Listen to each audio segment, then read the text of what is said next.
Ouais l'équipe, salut à tous, j'espère que vous allez bien. On va suivre ensemble cette fin de match les amis entre la S Saint-Etienne et le Paris Saint-Germain. Match comptant pour la 18e journée de Ligue 1. C'était pour nous ce soir, je dis pour nous supporters parisiens, mais pour tous les supporters des clubs de Ligue 1. C'était pour nous ce soir la reprise, le retour du championnat. Cette Ligue 1 les amis qu'on aime critiquer, mais cette Ligue 1 qui nous manque tant quand elle se coupe, durant cette trêve hivernale, cette trêve internationale. Au passage, les amis, cette année 2021, qu'on espère meilleure que l'année précédente, 2020, où beaucoup d'entre nous ont connu des galères. On oublie tout ça, les amis. 2020, on la met à la poubelle. J'espère que de votre côté, les amis, durant cette trêve, durant ces vacances, j'espère que vous avez pu profiter de vos proches ainsi que de vos familles. Retour sur le match, les amis. Ce match, pour le moment, il reste 2 minutes, même pas 1 minute 30 dans le temps additionnel. Et pour le moment, c'est un match nul, un partout entre les Stéphanois et les Parisiens. C'était ce soir.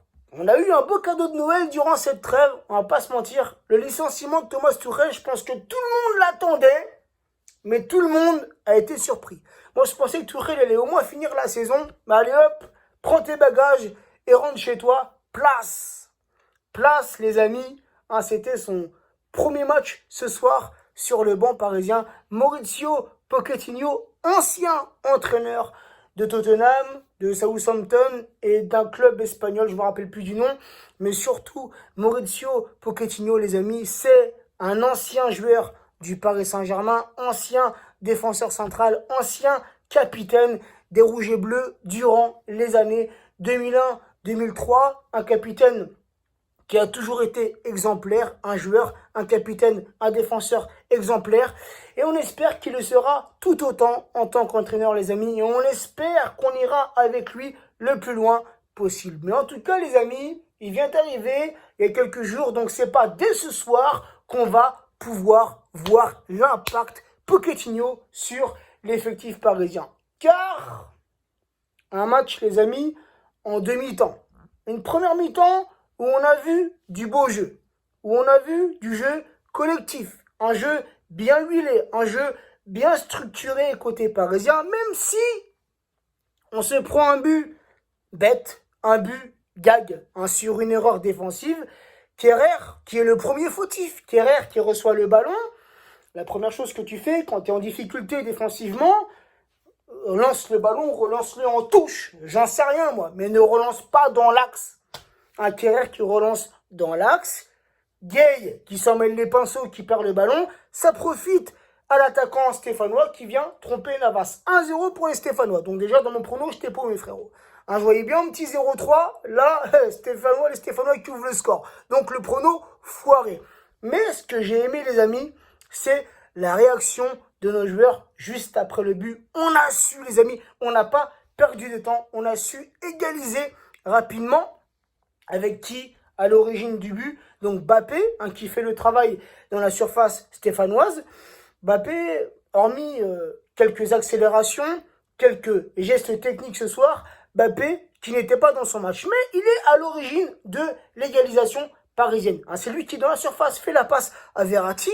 Et là, tu sens que Verratti, il a la fenêtre ouverte pour frapper. Mais Marco, on le connaît, même dans le rôle qu'il avait ce soir, un rôle qu'il a très bien tenu, surtout en première mi-temps, mais un peu moins en seconde mi-temps. Ce rôle, ce soir, il avait ce rôle de numéro 10, en l'absence de Neymar. Verratti, placé ce soir dans le 4-3-3, en pointe haute, juste derrière Moïskine. Et franchement, un régal en première mi-temps, ce Marco Verratti, ce petit Italien, ce petit hibou, ce mignon petit joueur, ce mignon petit bonhomme. C'est un régal, balle au pied, et on le voit tout de suite. Un Paris Saint-Germain avec ou sans Marco Verratti, ça se ressent tout de suite. Donc Verratti, excellent sur cette première mi-temps.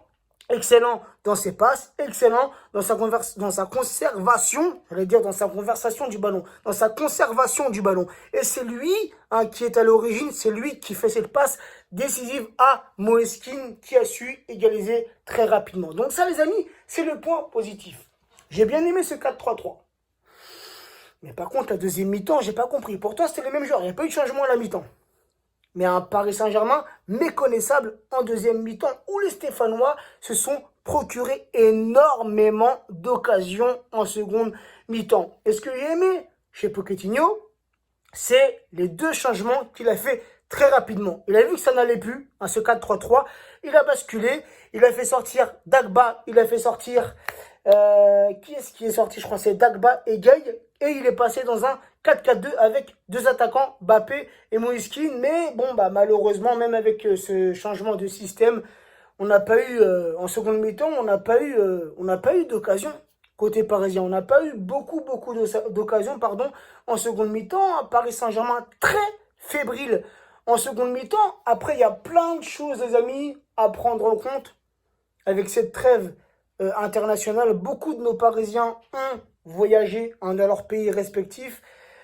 Et voilà, c'était la reprise, donc c'est toujours difficile, les amis. En plus, à Saint-Etienne, c'est un déplacement qui n'est jamais facile, surtout l'hiver.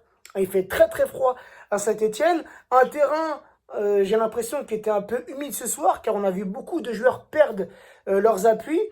Après, il y avait une bonne équipe stéphanoise, les gars. Pourtant, Saint-Etienne, avant d'entamer ce match, était 14e de Ligue 1. Donc, vraiment dans la deuxième partie de tableau. Mais vraiment des Stéphanois qui ont fait un très bon match.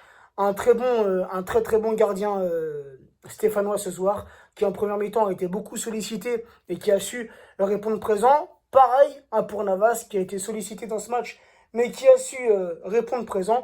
Donc voilà, les gars, c'est un match nul. Un point de prix. Avant le match, on était 3e.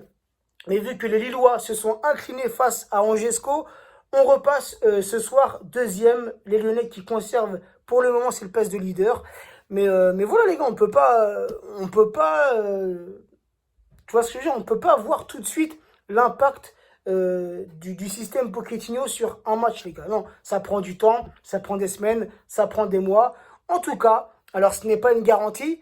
Ce n'est pas parce qu'un entraîneur a joué au Paris Saint-Germain qu'automatiquement, il va enchaîner les bons résultats et nous emmener le plus loin possible. On l'espère, mais ce n'est pas une certitude.